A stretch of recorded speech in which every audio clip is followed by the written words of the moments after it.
नमस्कार जी। सर नमस्ते। क्या नाम है बहन जी आपका? सुमन है सर। बहन जी आप कहाँ की रहने वाली हैं? सर मैं गुम्मड़ की रहने वाली हूँ, जिला सोनीपत हरियाणा से। बहन जी संत रामपाल जी महाराज से नाम दीक्षा आपने कब ली? सर मैंने रामपाल जी महाराज से नाम दीक्षा 14 मई 2013 को ली।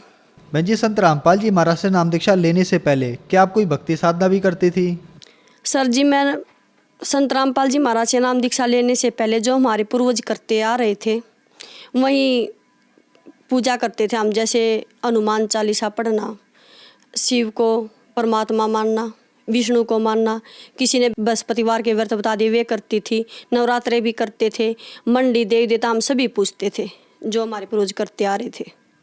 बहन जी लगभग आप सभी देवी देवताओं की पूजा करती थी, तो फिर आप संत रामपाल जी महाराज की शरण में कैसे आईं? सर लंबे अरसे से मेरे हस्बैंड बीमार चल रहे थे और उन्हें कई डॉक्टर भी बदल लिए थे। हम अल्ट्रासाउंड करवाते, कभी टाइफाइड पाता, कभी मलेरिया मिलता, डिप्रेशन की स्थिति हो गई थी। मेरा भी टेंशन सी रहने लगी थी, महा भगत जी ठीक क्यों नहीं रहते, तो भगत जी कैसे भी नहीं ठीक हो पा रहे थे। सर मेरे देवर जी थे छोटे, जो वो करनाल होटल मैनेजमेंट में कार्यरत थे। उसने वहाँ पर कोई भगत मिला संत रामपाल जी महाराज का, उसने ज्ञान गंगा पुस्तक दी। उसने ज्ञान गंगा पुस्तक को पहले पढ़ा और फिर घर में बताया कि अगर संत रामपाल जी महाराज से हम नाम दीक्षा ले लेंगे तो हमारा भाई ठीक हो जाएगा। तो फिर मैंने कहा कि नाम दीक्षा कैसे लेते हैं? वो बोला उसके कुछ नियम है, वो फॉलो करने होते हैं, जो उन नियमों को फॉलो करते हैं ना फिर घर की सारी बीमारी ठीक हो जाती है। तो भगत जी मैंने ज्ञान गंगा पुस्तक भी नहीं पढ़ी, मैंने मैं 21 नियम पढ़े जो गुरु जी बताते हैं आके नियम फॉलो करने, वे नियम पढ़े कि मैंने पुगाने हैं। तो भगत जी मेरी आत्मा ने कहा मैं ऐसी सब नियम कर लूँगी अगर मेरे हस्बैंड ठीक हो जाएं तो फिर भगत जी देवर देवरानी और मेरे हस्बैंड में हम चारों जने गए संत रामपाल जी महाराज की शरण में और नाम दीक्षा ली। बहन जी जो भी श्रद्धालु संत रामपाल जी महाराज से नाम दीक्षा लेते हैं उनको लाभ अवश्य प्राप्त होते हैं, तो क्या आपको भी कोई लाभ प्राप्त हुए संत रामपाल जी महाराज से नाम दीक्षा लेने के बाद? सर हमने संत रामपाल जी महाराज से नाम दीक्षा लेने के बाद बहुत लाभ हुए। सर हमारी आर्थिक स्थिति बहुत कमज़ोर हो गई थी और बस आत्मा पल पल ये पुकारती थी परमात्मा अगर मेरे हस्बैंड को कुछ हो जाएगा तो मैं भी नहीं जीऊँगी। अगर परमात्मा आप कहीं पर हो तो ये बताओ ना मेरे से क्या गलती हुई है जो मैं इतनी दुखी हूँ।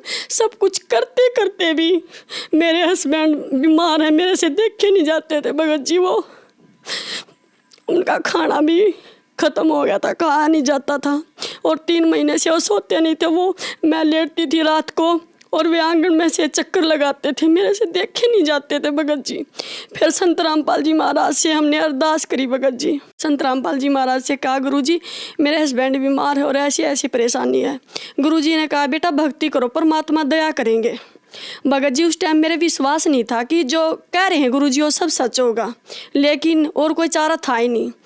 तो हम नाम उपदेश लेकर घर आ गए। उसी रात मेरे हस्बैंड पूरी रात सोए और सपने में मालिक ने दर्शन दिए, भगत जी थे संत रामपाल जी महाराज ने दर्शन दिए और सुबह उसका ऐसा हो गया जैसे दीवे में तेल गल जाता है।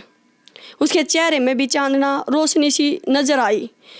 वो डॉक्टरों ने कहा था जी टाइफाइड है और टाइफाइड भी कई बार जैसे माइग्रेशन वगैरह हो और भी चेकअप भगत जी ने करवा लिए थे कि वो आराम क्यों नहीं होता। तो भगत जी डॉक्टर को जवाब नहीं दे पा रहे थे, लेकिन वो दवाई काम नहीं करती थी, बिल्कुल भी काम नहीं करती। जितनी दवाई लेते थे इतने ही ज़्यादा बीमार होते थे।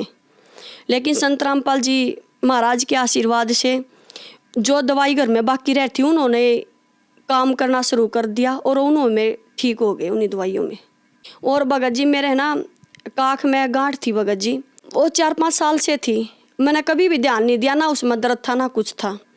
तो एक दिन एक लेडीज बोली अगर गांठ हो ना उसमें कोई बीमारी हो जाती है। तो 4-5 साल से थी वह। उसी दिन मेरे दिमाग में आ कि गांठ तो मेरे भी है। मैंने कभी गुरु जी से नहीं कहा कि मेरे गांठ है। तो भगत जी मैंने ना सोते समय फिर मेरे दिमाग में आ गई गांठ तो तेरे भी है, कदे कोई बीमारी हो। मैंने भगत जी से कहा भगत जी मेरे काख में गांठ है, नू बोला किसी दिन टाइम लगा कर डॉक्टर के यहाँ चेकअप करवा ले, कदे कोई बीमारी हो जा। ओ और तो फिर मैंने लौटते समय फिर याद आया, खा गुरुजी गांठ तो मेरा भी है, मैंने किसी को बताया नहीं आज तक।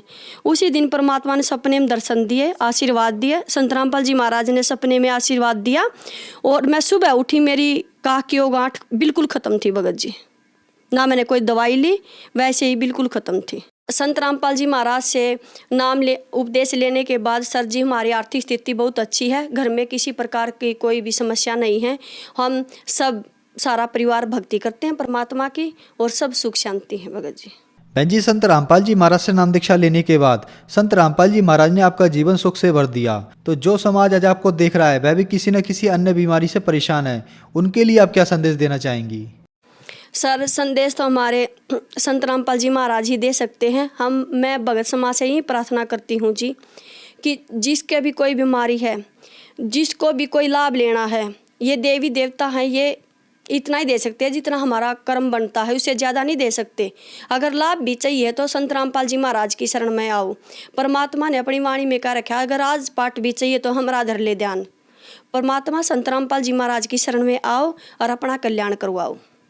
बहन जी, आप एक बात बताइए, लोगों का कहना है कि संत रामपाल जी महाराज ब्रह्मा विष्णु महेश देवी देवताओं की भक्ति छुड़वाते हैं, इस बात के पीछे क्या सच्चाई है? भगत जी, हमारे संत रामपाल जी महाराज ब्रह्मा विष्णु महेश की भक्ति छुड़वाते नहीं, बल्कि उनको उस भक्ति को करने का तरीका बताते हैं, जिससे हमें वो पूरा लाभ मिलता है। जो शास्त्रों के अनुकूल है वैसे उस प्रकार से भक्ति करने से हमें पूरा लाभ मिलता है। बहन जी, संत रामपाल जी महाराज से नाम दीक्षा कैसे ले सकते हैं? सर जी 7:30 बजे साधना टीवी पर संत रामपाल जी महाराज का सत्संग आता है। सत्संग के नीचे पट्टी पर फ़ोन नंबर होते हैं, वहाँ से हम कॉन्टैक्ट करके जिसके पास जो भी स्टेट लगता है वहाँ से पता करके हम नाम दीक्षा ले सकते हैं और अपना कल्याण करवा सकते हैं। धन्यवाद बहन जी। सत साहिब।